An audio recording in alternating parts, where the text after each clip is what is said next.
ఈరోజు మనము కర్బుక్ constituency MLA Sanjay గారితో ఉన్నాం మనం.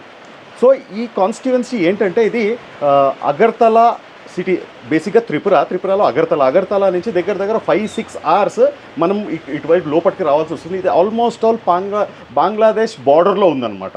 సో ఇది ఎందుకు మీకు చెప్తున్నానంటే లాస్ట్ సండే అంటే ఈరోజు last Sunday wellness hospital ఎన్ఎక్స్పి wellness hospital Ameerpet నుండి ఒక ఉషా మోగ్ అని చెప్పేసి 3rd ఫ్లోర్ నుండి కింద పడిపోయి తన డెత్ అయిపోయింది అనమాట. సో తనని మొన్న థర్స్డే రోజు ఇక్కడ అంత్యక్రియలు కూడా జరిగాయి ఇక్కడ.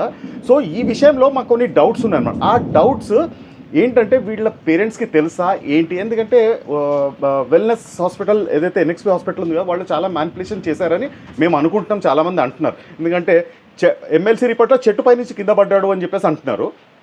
సో ఇది చెట్టు పై నుంచి కింద పడితే తను చెట్టు దగ్గరికి వెళ్తున్నట్టుగా కింద నుంచి ఏదైనా వీడియో రికార్డింగ్ ఉండాలి, అలా లేదు. 3rd ఫ్లోర్ విండో నుంచి బయటికి వచ్చి కింద పడ్డాడు. అది మర్డరా, అది ఒక మిస్టీరియస్ ఘటన. అది మర్డరా, సూసైడా, లేదంటే యాక్సిడెంట్ యాక్సిడెంట్ అని అనుకున్నా కానీ అసలు first of all 3rd floor విండోకి గ్రిల్స్ లేవు. ఎందుకు లేవు? నెగ్లిజెన్స్ ఆఫ్ ద పీపుల్, అంటే అక్కడ హాస్పిటల్ వాళ్ళది. అది తను వెళ్తున్నప్పుడు 2 మనుషులు చూశారు, అక్కడ చూసిన వాళ్ళు ఉన్నారు. ఒక లేడీ డిఎంఓ, ఇంకొక తను బాలాజీ అని ఆయన చూశారు. చూసి కూడా ఉషా మోగ్ని ఎందుకు ఆపలేదు? పోనీ తను కింద పడిన తర్వాత మొత్తం ఎవిడెన్స్ మొత్తం ట్యాంపర్ చేశారు, క్లీన్ చేశారు. దాని తర్వాత అక్కడి నుండి పక్కనే ఉన్న వెల్నెస్ హాస్పిటల్కి తీసుకొని వచ్చినారు.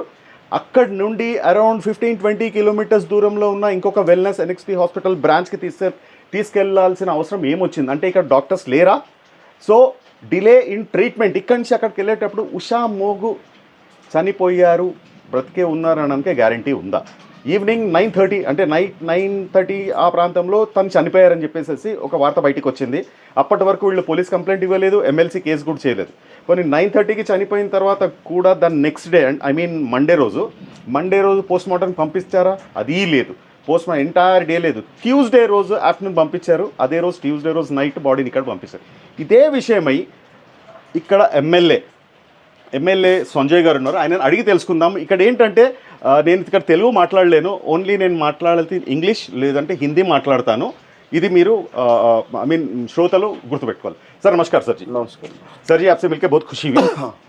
सर जी, आपको पता है उषा मोग का जो डेथ हुआ है, आप भी वहाँ पर क्रीमेशन उनका जो हुआ था तो आप भी गए.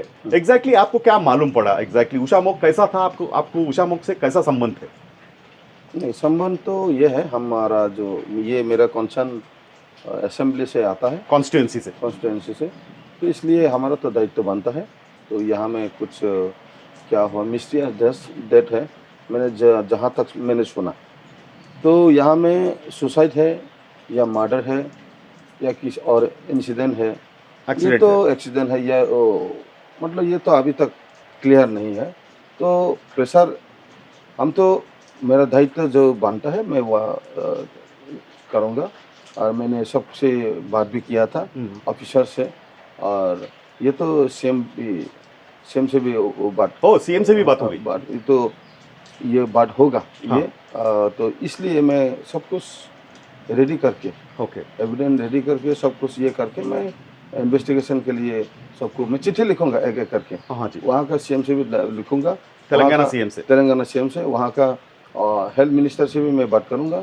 वहाँ का जो जितना भी हो सके हम ये करके, ये बाद में देखा जाएगा क्या कहाँ तक ये पहुँचेगा. अच्छा, ये अगर समझ लीजिए, अगर ये तो मिस्टीरियस डेथ है. हाँ जी, सस्पिशियस एंड मिस्टीरियस डेथ. हाँ जी. तो अभी आपका डिमांड क्या होगा? लाइक बेसिकली आपका डिमांड क्या है उनके परिवार के? मेरा डिमांड है नहीं है, मेरा डिमांड तो परिवार का है. हाँ, परिवार का ही है. परिवार का तो एक बेटा खो गया. हाँ जी.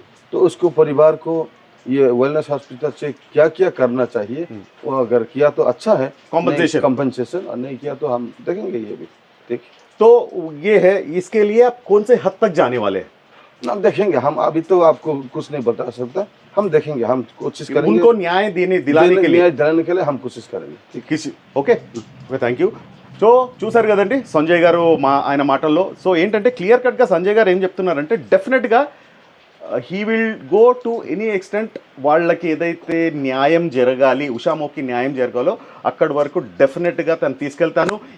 ఇక్కడ సీఎంకి and as well as and Telangana CM Revanth Reddy గారికి అండ్ ఎవరైతే ఉన్నారో మన దామోదర్ రాజనరసింహ గారు హెల్త్ మినిస్టర్, ఆయన దాకా తీసుకెళ్తానని చెప్పేసి హోప్ వీళ్ళకి కాంపన్సేషన్ రావాలి అని చెప్పేసి మేము కూడా కోరుకుంటున్నామండి. Thank you.